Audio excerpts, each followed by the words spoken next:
Welcome, my friends, to a place where we share inspiration and positivity.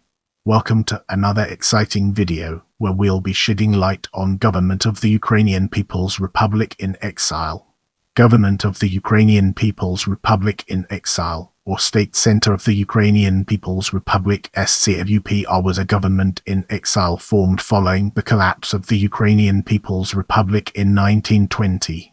It was initially located in Poland before relocating to France and later Germany during the Second World War.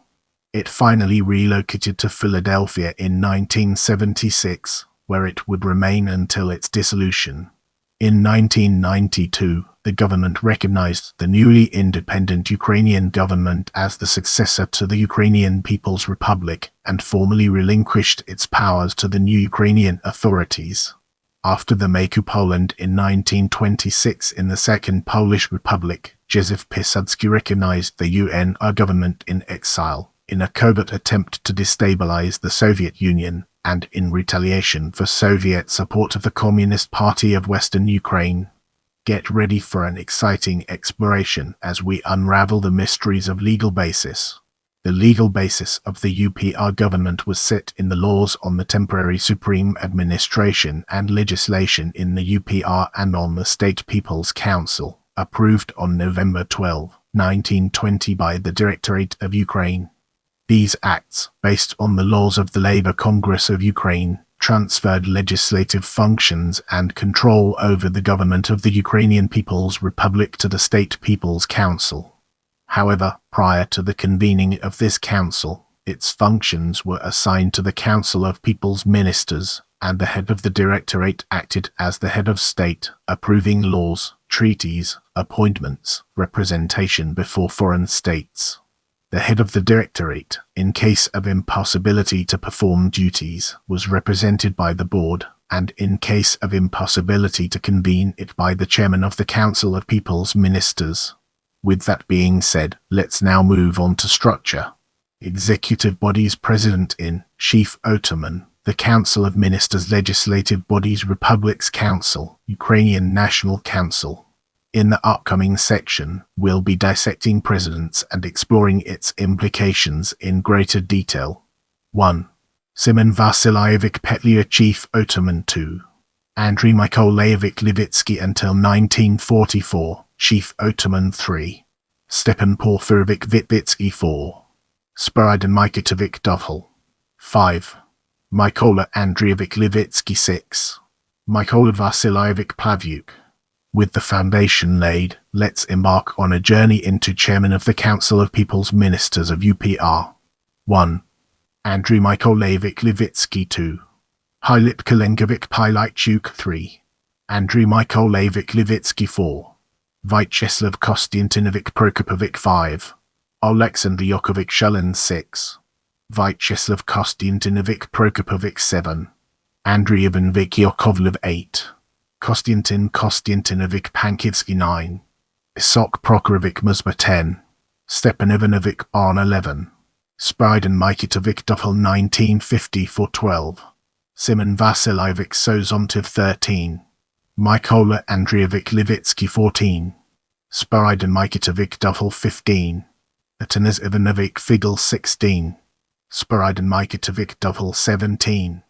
Vasil Lukinovich Fedoronchik. 18. Tufel Lonti. 19. Ivan Ivanovich Kedrin Rudnitsky. 20. Tufel Lonti. 21. Yoroslav Bodan Antonovich Rudnitsky. 22. Ivan Matveyevich Samyelenko. During World War II, the UPR government was not active, but Andriy Levitsky was signing documents as the head of the Directorate. After the war, the government was reformed, and included activists from various parties in Western Ukraine and the organized public from sub-Soviet Ukraine. The spotlight now falls on Chairman of the Ukrainian National Council as we delve deeper into its details. 1. Ivan Boryny, Chairman. 2. Ivan Boryny, Acting Chairman. 3. Osip Boydanik, Acting Chairman. 4. Yevhen Oleksievich Glovinsky, Acting Chairman. 5. Ivan Boryny, Chairman. 6. Osip Boydanik, Chairman. 7. Spiridon Mykotovich Dovhal, Acting Chairman. 8. Yakiv Mukovetsky. 9. Petrobelli Acting Chairman 10. Spiridon Mikitovic Dovhol Chairman 11. Ivan Ivanovich Kedrin Rudnitsky Acting Chairman 12. Volodymyr Ivanovich Biliev 13. Pavlo Danilovich Limarenko 14. Mikhailo Byrovich Voskobianik. Locations of the governing bodies of the State Center of the Ukrainian People's Republic: Tarnow, Poland; Paris, France; Warsaw, Poland; France; Weimar, Nazi Germany; Bad Kissingen, American Occupation Zone in Germany; Munich, West Germany; Philadelphia, USA. Brace yourself for an enlightening exploration of restoration of the UPR structures during World War I as we dive into its profound implications. After the beginning of the World War I, Taras Bulba-Borovets, with the support of the President of the Ukrainian People's Republic in exile, Andriy Levitsky, crossed the German-Soviet border and started organizing UPA military units subordinate to the UPR government. After the Reich's attack on the USSR, together with Belarusian partisans, he captured Olevsk and proclaimed the Olevsk Republic. Due to the demands of the Germans to obey their orders, the civil administration in Olevsk was disbanded and guerrilla warfare activated. Bulba-Borovets strongly opposed Bandera's attempts to proclaim a Ukrainian state in 1941, as he believed that starting from January 22, 1918, it's not needed to proclaim a Ukrainian sovereign state, as it has already been proclaimed once and its legitimate government has not stopped its political activities as an exiled government of an occupied country. The statehood could only be restored. With our foundation established, it's time to explore domestic policy and its relevance to our overarching theme. The UPR government in exile acted through various ministries and institutions. On the domestic side, due to the opposition of some parties, it failed to create a coordinating political center, and the state center was often treated as a separate party when RIVC. The difficulties in the UPR environment arose with the signing of the Treaty of Warsaw, the case of Galicia, and orientation towards the Republic of Poland. Members of the government considered it orientation towards Western Europe. The UPR government was also criticized for its attitude towards the struggle of Ukrainians under the Polish Republic, Kingdom of Romania and the Czechoslovak Republic, as it, to use the opponent's term, tolerated the occupation and limited itself to meeting the needs of the Ukrainian minority. The domestic department was led by Oleksandr Salikovsky and Oleksandr Lototsky, and after the Second World War by Mikhailo Vechkiv.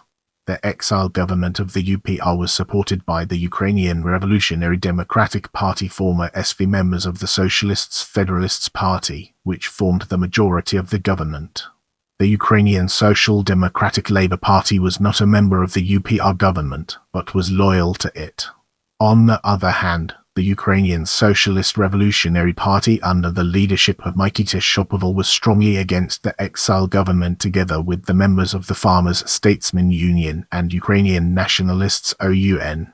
The position of the political groups in Galicia, primarily the UNDO Ukrainian National Democratic Alliance, has evolved from objection because of the Treaty of Warsaw to a kind of tolerance and even cooperation in specific political and civic actions. The existence of the state center of the Ukrainian People's Republic was a symbol of the continuation of the struggle of Ukrainian people for their national independence. Everywhere and under any circumstances, the center defended the interests of the Ukrainian people, conducted active political and diplomatic work aimed at streamlining the life of Ukrainians abroad, contributed to the formation of the national consciousness of Ukrainians in Ukraine and abroad, coordinated the national, political, scientific, educational and cultural activity of Ukrainian centers around the world. The work of the center embodied a constant fight of Ukrainian immigrants, who drew attention of the whole civilized world to the enslaved state of Ukrainian people in the USSR and supported the determination of Ukrainians and their unquenchable faith in victory. DC of UPR fulfilled its purpose, writing bright pages in the history of the Ukrainian people. Brace yourself for a deep dive into foreign policy as we explore its impact and relevance in our evolving narrative. On 20 November 1929, U.S. government issued a bill providing for appointment of a diplomatic representative to the Ukrainian People's Republic S-2177. Nikolsky and later Öcalan till 1946 carried out the foreign activities. Initially, there were Ukrainian diplomatic missions in certain countries: Kelvin, Maciejewski in Romania, Olewicki in Poland, M. Slovinsky in Czechoslovakia, R. Smolstotsky in Germany, M. Vasilko in Switzerland, V. Mirsky in Turkey, Öcalan in France, and so on. The latter lasted the longest. Others were eliminated in the early years. Öcalan, as the head of the UPR mission in Paris, and later as the Minister of Foreign Affairs, kept in touch with the League of Nations, protesting against the Bolshevik occupation of Ukraine, the actions of Soviet diplomacy, terror and famine in Ukraine. The State Center of the Ukrainian People's Republic prepared a draft of the recognition of the UPR government in exile. This project was proposed to the highest legislative body of the United States by several senators led by de Tocqueville. He maintained close contacts with the pan-European movement, advocating for the idea of Ukraine's belonging to the European community. He condemned the policy of Germany, France, Italy and Great Britain in dealing with the Carpathian Ukraine's issue. In September 1939 in Paris, the UPR government led by the Prokopovic declared its solidarity with Western democracies, condemning the totalitarian regimes in Nazi Germany and the USSR. Some international activities were carried out by the UPR government through the Ukrainian Society for the League of Nations. A separate area of work of the UPR government was the organization of cooperation between the sub-Soviet peoples Prometheism, in which not only Ukrainians, but also representatives of the Caucasus, Don, Kuban, Crimea, Turkestan regions participated. On September 1, 1939, the UPR government in exile, led by V. Prokopovic, declared war on Nazi Germany. In this part of the video, we'll be diving deep into army and unraveling its profound impact. The UPR government paid special attention to the military department headed by Generals M. Bezruchko, V. Petrov, V. Salsky, M. Omelyanovich Pavlenko, managing the training of military personnel and the organization of former combatants. A number of UPR sergeants were working as contract officers in the Polish army. To popularize the military affairs, the UPR government organized the Ukrainian Historical Military Society, was publishing the Tabor for statehood magazines, and other literature. In 1941-1944, the Ukrainian People's Revolutionary Army Policy and SIC was officially a subject to the government of the Ukrainian People's Republic in exile. Let's transition to culture and uncover its significance. The public and cultural activities of the UPR's exile government were organized through consonant civic formations that existed in different countries: the Union of Ukrainian Immigration Organizations in France, the Ukrainian Central Committee in Poland, the Public Assistance Committee of Ukrainian Immigrants in Romania, the Ukrainian Association in Czechoslovakia, and others, whose work was coordinated by the General Emigration Council headed by Öcalan. In Paris in 1926, the South Petliura Library was founded, where the archival materials of the Ukrainian People's Republic were stored. In 1938, the UPR government founded the Ukrainian Mahilama Academy of Sciences.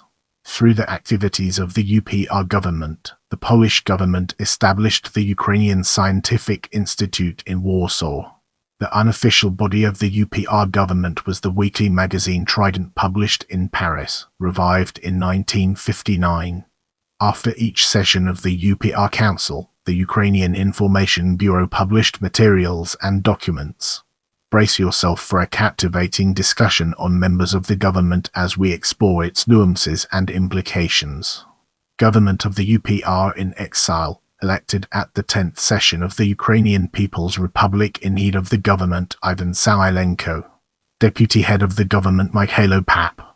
Deputy head of the government and head of the Legal Affairs Department Mykola Suchovarsky. State Secretary Natalia Pazniak, co-opted, sworn in later.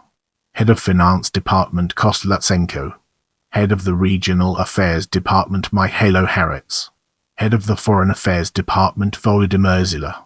Head of the Press and Information Department Volodymyr Marko. Head of the Internal Affairs Department Yuri Ektirov. Head of the Special Assignments Department Mykola Lipovetsky, Stepan Vorok, Vsevolod Selenko. Archive Director Yuri Salsky. Head of the State Tribunal Yaroslav Rudnitsky. Brace yourself for an enlightening exploration of reformation and disbandment as we dive into its profound implications. In exile, the state center existed without a legislative body only for a short period of time. In 1921, the Republic's Council, a representative body of the UPR consisting of party delegates, professional and cultural organizations, was established in Tarnow. After the World War II, the head of the Directorate, Levitsky, decided to reorganize the government of the UPR. For this purpose, the Ukrainian National Council was established in 1947 as a pre-parliament of the state center of the Ukrainian People's Republic in exile, which was to continue the ideological and legal traditions of the UPR since the interwar period.